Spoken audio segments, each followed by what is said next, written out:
નમસ્કાર બાળ દોસ્તો, હોમ લર્નિંગ અંતર્ગત શૈક્ષણિક સભર કાર્યક્રમમાં આપનું સ્વાગત છે। બાળ દોસ્તો, આજે આપણે વિવિધ શૈક્ષણિક સભર પ્રવૃત્તિઓ જોવાના છીએ। તો તમે તૈયાર છો ને? તો આજે આપણે ખૂબ આનંદ કરીશું, મસ્તી કરીશું અને મસ્તી સાથે સાથે વિવિધ શૈક્ષણિક પ્રવૃત્તિ પણ નિહાળીશું। તો આપણે અનિતાબેનને વિનંતી કરીએ કે આપણને ચકલીવાળું વોલપીસ બનાવતા શીખવે। ચકલીવાળું વોલપીસ કેવી રીતે બનાવી શકાય તેની પ્રવૃત્તિ અનિતાબેન દ્વારા શીખીએ। આજે આપણે ઘરમાં સજાવવાનો સરસ મજાનો એક વોલપીસ બનાવતા શીખીશું। જેમાં જોઈશે આપણે વેસ્ટ, પૂઠું, ફેવિકોલ, સ્ટોન, અન્ય કલરના ઊન તેમજ કાતર। ચાલો તો આપણે આપણો નમૂનો સ્ટાર્ટ કરીએ। કપડાં લાવ્યા હોય કે કંઈ બૂટ ચપ્પલ લાવેલા હોય એનું એક પૂઠું લઈશું, જેને આપણે જેટલો બનાવવો હોય એટલો આ રીતે ગોળ શેપ આપી અને કાપી લઈશું। ત્યારબાદ આપણે એને ફરતે ઊન વીંટીશું।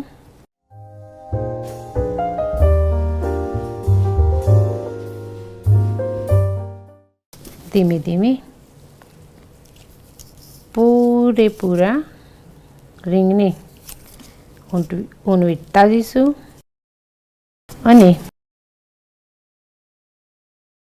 ફિનિશિંગ આપતા જઈશું। આ બધા જે નમૂના છે તે આપણા ઘરની શોભા વધે છે।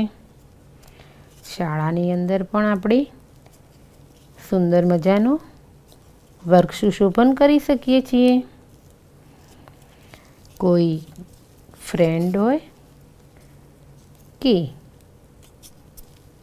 સંબંધી હોય તેમને જો કોઈ ગિફ્ટ કરવી હોય તો પણ આપણે આવો સરસ મજાનો નમૂનો બનાવી અને ગિફ્ટ કરીએ તો આપણને પણ આનંદ આવે અને આપણા મિત્રોને ગિફ્ટ કરી હોય તે પણ એ જોઈને ખુશ થઈ જાય।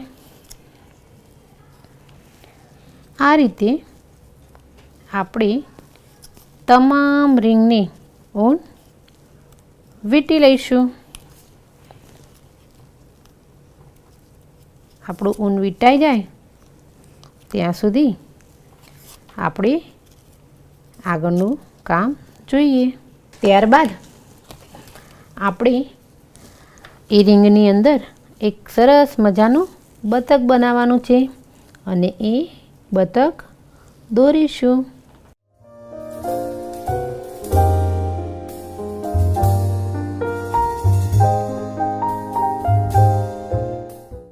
બતકને પણ આપણે કાપી લઈશું।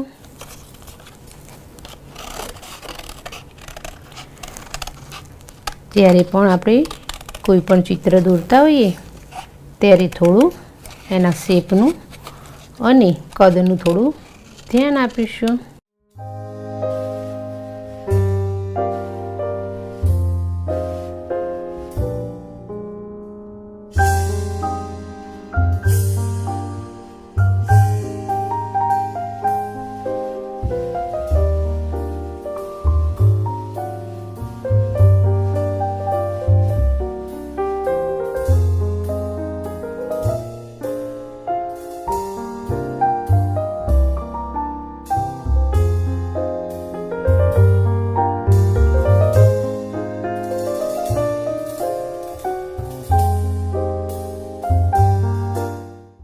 બની શકે તો નાની કાતરનો ઉપયોગ કરીશું।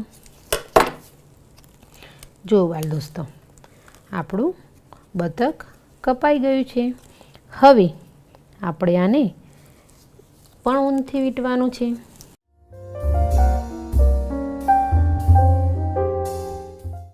સૌપ્રથમ આપણે તેના પર ફેવિકોલ લગાવીશું। ફેવિકોલ લગાવ્યા બાદ બતકનો કલર કેવો હોય છે? સફેદ. તો આપણે આ રીતે એક પછી એક સરસ મજાનું ધીમે ધીમે બતકને પણ ઊન લગાવતા જઈશું. જેમ આગળ જઈશું તેમ આપણે ફેવિકોલ લગાવીશું. ત્યાર પછી તેની અંદર આપણે થોડા બીજા પણ પીસીસ લગાવવાના છે. તો આપણે બતકની અંદર એક બીજો પણ ભાગ લગાવવાનો છે એના પાંખનો. સુંદર મજાની પાંખ કાપી લઈશું.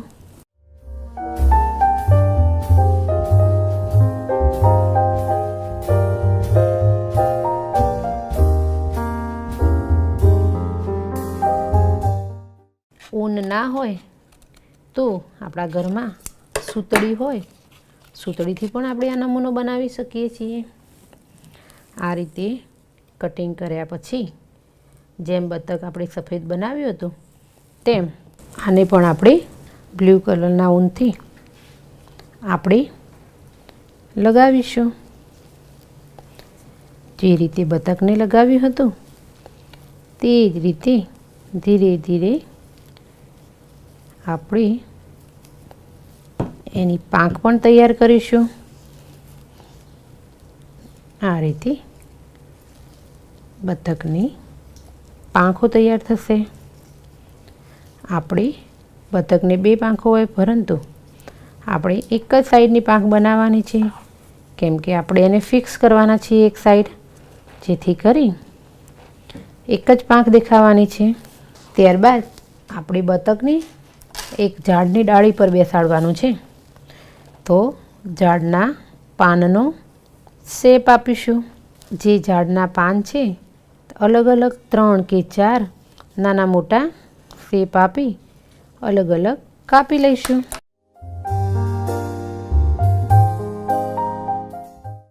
રંગબેરંગી ઊનથી આપણે જો કોઈ પણ નમૂનો બનાવીએ ને તો ખૂબ જ સુંદર લાગે. કેમ કે જુઓ બાલ દોસ્તો, આજે આપણે આ એક જ નમૂનામાં નાના નાના 3-4 કલરો લીધા છે. સરસ મજાના કલરથી રંગબેરંગી આપણું વોલપીસ દીપી ઉઠશે. આ રીતે આપણે ઊનને કાપી લઈશું. ત્યારબાદ આપણે તેને શણગારવા માટે ફૂલ બનાવવાના છે. તો ફૂલ બનાવવા માટે આપણી પાસે કોઈ સળી હોય કે ઇયરબડ્સ હોય તેનો ઉપયોગ કરીશું. તેના માટે આપણે ઊન લઈશું. ઊન અને 2 સળી લઈશું. બંને સળીને આ રીતે રાખી અને અંગ્રેજીના 8ની જેમ ધીમે ધીમે આપણે વીંટતા જઈશું. જ્યાં સુધી આપણી સળી ફૂલ ન ભરાઈ જાય ત્યાં સુધી આપણે એને વીંટીશું. વીંટતી વખતે એક વસ્તુનું ધ્યાન આપીશું કે આપણી સળી એકદમ ફિટ વીંટાઈ ન જાય, કારણ કે એના પછીની પ્રોસેસ એવી છે કે આપણે સળીમાંથી સોયને પસાર કરવાની છે. જો ફિટ વીંટાઈ જશે તો સોય નીકળી શકશે નહીં, જેથી કરીને આપણી મહેનત વધી જશે. માટે થોડું ઢીલું અંગ્રેજીનો 8ના જેમ વીંટતા જઈશું. આપણી સળી ફૂલ ભરાઈ ગઈ છે. ત્યારબાદ ત્યાં આપણે એક સોય પરોવી લઈશું. જે સળી ભરાઈ ગઈ છે તેની નીચેની છેડાએથી આપણે એને ધીરે ધીરે ઉપર સુધી સોયને પસાર કરીશું. એકી સાથે આવે તો બરાબર છે, નહીં તો 2-3 પીસ આપણે આંટીઓ બહાર લાવીશું. સોયનું કામ કરો ત્યારે આપણા નાના ભાઈ બહેનને આપણી પાસે રાખવા નહીં, કેમ કે આપણું કામમાં ધ્યાન હોય અને આપણે સોય આ રીતે ખેંચતા હોઈએ તો એ આપણા જોડે જોતો હોય અને એના આંખમાં વાગી ન જાય, કે તેનું ધ્યાન રાખશું. સોયનું કામ કરતા હોઈએ ત્યારે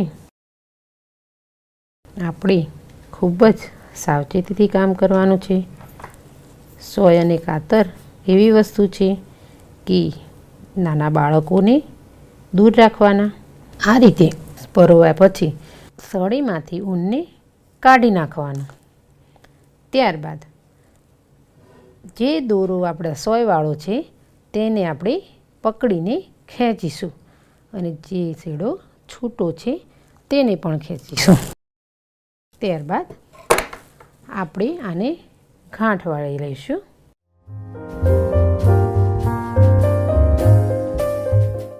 સરસ મજાનો શેપ આપી દઈશું.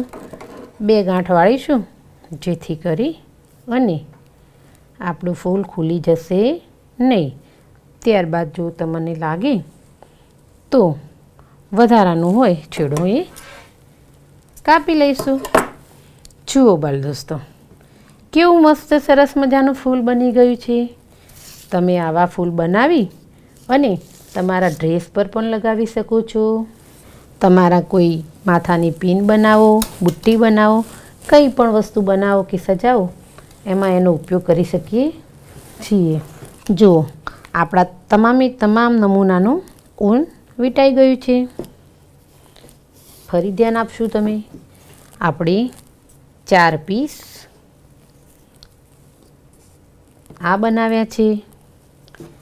આવા અલગ અલગ ફૂલ પણ બનાવ્યા છે.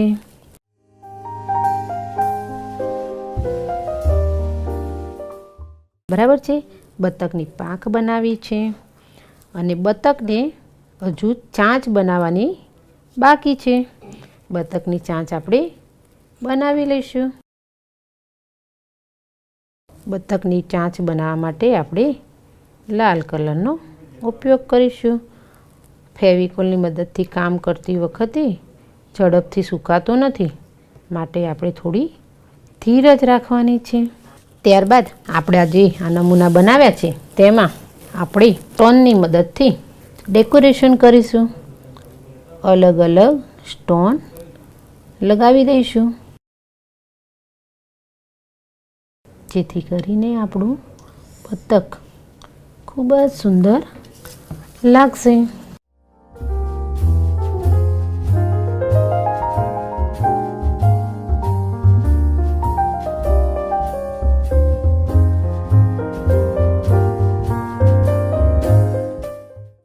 આપણે સરસ મજાનું બતકનું પાંખ શણગારી લીધી. જુઓ બાલ દોસ્તો, કેવી સરસ બતકની પાંખ લાગે છે. તે જ રીતે આપણા ફૂલો પણ આપણે શણગારી લઈશું. ફૂલોના પર પણ આપણે ઝીણો મસ્ત મજાનો ડાયમંડ લગાવી લઈશું. હવે આપણે આગળ જોઈશું. આપણું જે બતક લગાવેલું હતું તેને આપણે આ રીતે એની પાંખ લગાવી અને એક સાઈડથી આપણે ફેવિકોલ લગાવીશું અને જે શણગારેલો ભાગ હતો એને આપણે ઉપર રાખીશું અને બતકની પાંખ થોડી ઉપર રાખીશું. આ રીતે આપણો સ્ટોન સુકાયા પછી કામ આગળ થાય, નહીં તો નીકળી જાય છે. આપણું બતક તૈયાર થઈ ગયું છે. ત્યારબાદ પાછળ પણ બતકની પાછળ પણ ફેવિકોલ લગાવી લઈશું અને આ રીતે રિંગ પર બેસાડી દઈશું. ત્યારબાદ આપણે જે આ પાન બનાવ્યા છે તે પાનને પણ આપણે ડેકોરેશન કરી લઈશું. આ રીતે થોડા થોડા અંતરે આપણા પાન લગાવી લઈશું. ત્યારબાદ બંને પાન બંને સાઈડ લાગી જાય ત્યાર પછી આપણે જે બનાવેલા ફૂલ છે તેને પણ લગાવી લઈશું. એક પછી એક ફૂલને આપણે લગાવતા જઈશું. અલગ અલગ કલરના અલગ અલગ ફૂલ લગાવવાથી આપણો નમૂનો ખૂબ જ સુંદર લાગશે.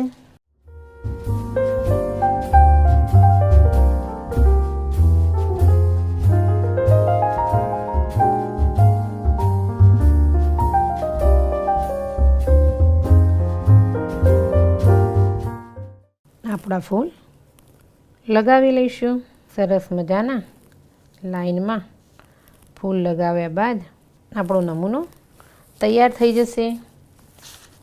ત્યારબાદ આપણે આપણા નમૂનાને લટકાવવા માટે એક દોરી જેવું બનાવવું પડશે, જેને ઊનની જ મદદથી આપણે બનાવીશું. આ રીતે આપણે બનાવી અને નમૂનાના પાછળના ભાગે લગાવી લઈશું.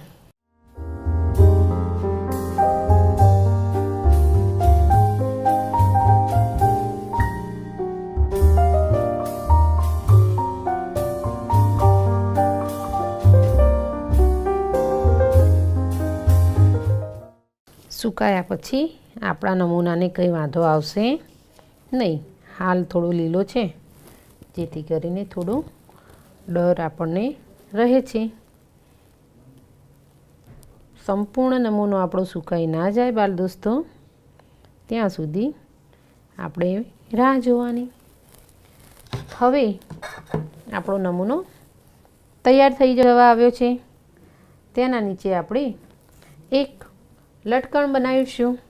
જે લટકણ બનાવવા માટે આપણે સોય દોરાનો ઉપયોગ કરવાનો થશે. મોટી સોય આવે છે જે, એનો ઉપયોગ કરીશું. ઊનનો એક આપણે ફૂમતું પણ બનાવવાનું થાય છે, કેમ કે જ્યાં સુધી નીચે લટકણમાં ફૂમતું ન હોય ત્યાં સુધી આપણું નમૂનો તૈયાર થતો નથી અને થોડું અજુગતું લાગે છે. આપણે ઊનનું એક સરસ મજાનું ફૂમતું બનાવીશું, જે આપણે દોરાને આ ઊનને આ રીતે વીંટીશું અને કાતરની મદદથી કાપી લઈશું. ત્યારબાદ ફૂમતાને સરસ મજાની ગાંઠ વાળી લઈશું. હંમેશા કોઈ બી ગાંઠ વાળો ત્યારે થોડી મજબૂત વાળવાની, કારણ કે લાંબા સમય સુધી ડબલ વખત ગાંઠ વાળી હોય તો રેશા એના નીકળી ન જાય. બરાબર છે ને? જુઓ કેવું સરસ મજાનું આપણું ફૂમતું તૈયાર થઈ ગયું છે. ત્યારબાદ આપણે એને વચ્ચેથી કાપી લઈશું. કાપ્યા બાદ આપણે જે દોરીથી લટકણ બનાવવાનું છે તે દોરી વડે તેને વચ્ચે પરોવી લઈશું. સરસ મજાનું ફૂમતું લગાવવા માટે રેડી થઈ ગયું છે. જુઓ બાળ દોસ્તો, આપણે આ રીતે ફૂમતું લગાવી લઈશું. ફૂમતાને એક ગાંઠ વાળી લઈશું, જેથી કરીને આપણે જ્યારે સાફ સફાઈ કરતા હોઈએ ત્યારે આપણો નમૂનો તૂટી ન જાય. આ રીતે ફૂમતાને ફિક્સ કરી લઈશું. ત્યારબાદ આપણી પાસે જે પણ મોતી પડ્યા હોય, જે પણ મટીરિયલ પડ્યું હોય તે મટીરિયલનો ઉપયોગ કરીશું. મારી પાસે આવા મણકા વધેલા હતા, તો આ રીતે એને પરોવી લઈશું. એક પછી એક મણકા પરોવ્યા બાદ નમૂનાને લટકાવી દઈશું. જુઓ બાળ દોસ્તો, તમારી પાસે આવા કોઈ મણકા પડ્યા હોય તો બરાબર છે, ન પડ્યા હોય તો પણ કંઈ વાંધો નથી. આ રીતે લગાવ્યા પછી એને એક ગાંઠ વાળી લઈશું, જેથી કરીને જુઓ બાળ દોસ્તો, આ રીતે જુઓ બાળ દોસ્તો, આપણો નમૂનો સુકાય ના ત્યાં સુધી આપણે ખૂબ જ સાવચેતી રાખીશું. આપણો વોલપીસ તૈયાર છે.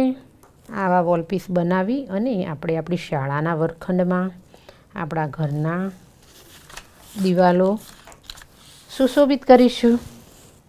ચાલો બાળ દોસ્તો, ગમ્યું ને તમને?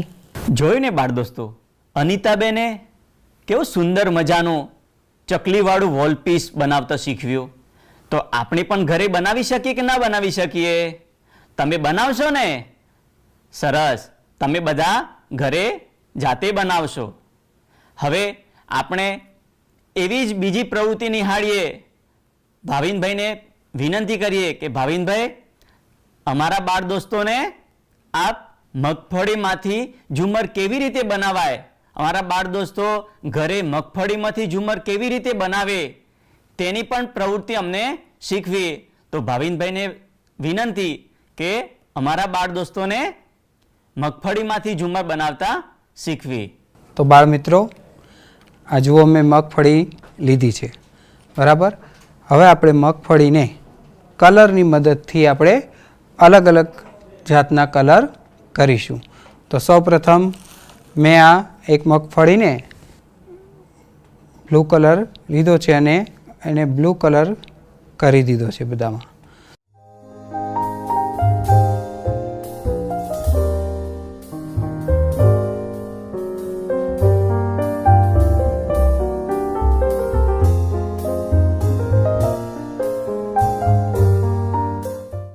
તો આ રીતે મેં એને કલર કરી દીધો છે.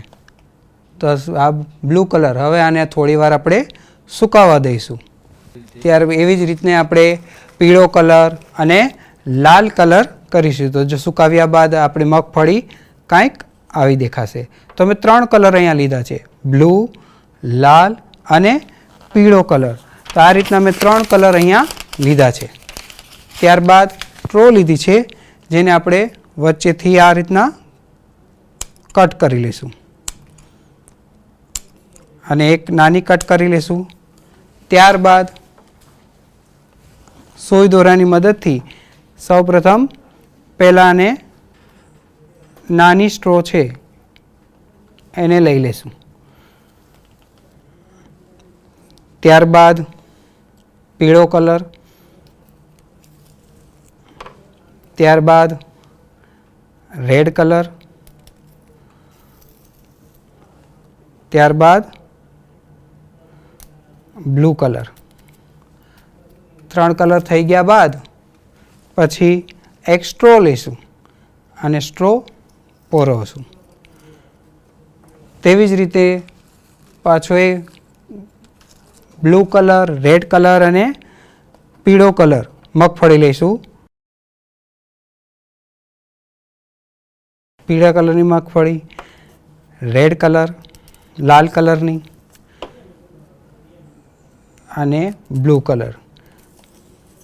પાછી સ્ટ્રો લેશું અને આ રીતના પોરવીને આપણે આવી 5-6 સર તૈયાર કરીશું. ત્યારબાદ આ સર બનાવ્યા બાદ એ કેવી રીતે લાગશે એ હવે જોઈશું. ત્યારબાદ જુઓ બાળ મિત્રો, તો અહીંયા મેં આવી એક લાંબી સર બનાવી છે આ રીતે, અને એક સ્ટીક લીધી છે, જે સ્ટીકમાં અથવા તો ઊનની મદદથી તમે ઊન પણ લગાવી શકો અથવા તો કલર પણ કરી શકો. એ રીતના મેં આવી 5 સર બનાવી છે, જે વચ્ચે મિડલમાં મધ્યમાં છે મોટી છે, આજુબાજુમાં થોડી નાની છે અને એની આજુબાજુમાં નાની છે. તો આ રીતના સર બનાવી અને નીચે ઊનની મદદથી તમે પંપમ બનાવી અથવા તો કોઈ પણ તમને એવો કોઈ ડેકોરેશન પ્રમાણે કોઈ નવું કંઈ વિચાર આવતા હોય તો પણ તમે લગાવી શકો. અને આ રીતના એક દિવાલમાં સ્ટેન્ડ તરીકે પણ આ રીતે મગફળીનું એક ઝુમ્મર તૈયાર કરીને પણ લગાવી શકો. અને આપણી દિવાલો છે કે ઘર છે કે સ્કૂલના વર્ગખંડને પણ સારી રીતે આ રીતના મગફળીના તોરણ કે ઝુમ્મરથી પણ ડેકોરેશન કરી શકીએ છીએ. તો બાળ મિત્રો, આ ઝુમ્મર તમને ગમ્યું હશે અને બનાવવાની એવી જરૂર કોશિશ કરશો, જેથી કરીને તમારા વર્ગને પણ કે ઘરને પણ સુશોભિત કરી શકો. જોઈને બાળ દોસ્તો, ભાવિનભાઈએ કેવું સુંદર મજાનું મગફળીમાંથી ઝુમ્મર બનાવતા આપણને બધાને શીખવ્યો. તો બાળકો, આપણે પણ ઘરે આવું બનાવવાનું છે. આપણે પણ ઘરે મગફળીમાંથી ઝુમ્મર બનાવીએ, ઘરે પ્રયત્ન કરીશું. હવે બાળ દોસ્તો, આ પ્રવૃત્તિ આપણને ખૂબ મજા આવી હશે, ખૂબ જ આનંદ લીધો હશે. આવતા શનિવારે ફરીથી મળીશું. ત્યાં સુધી બાળ દોસ્તો, નમસ્કાર.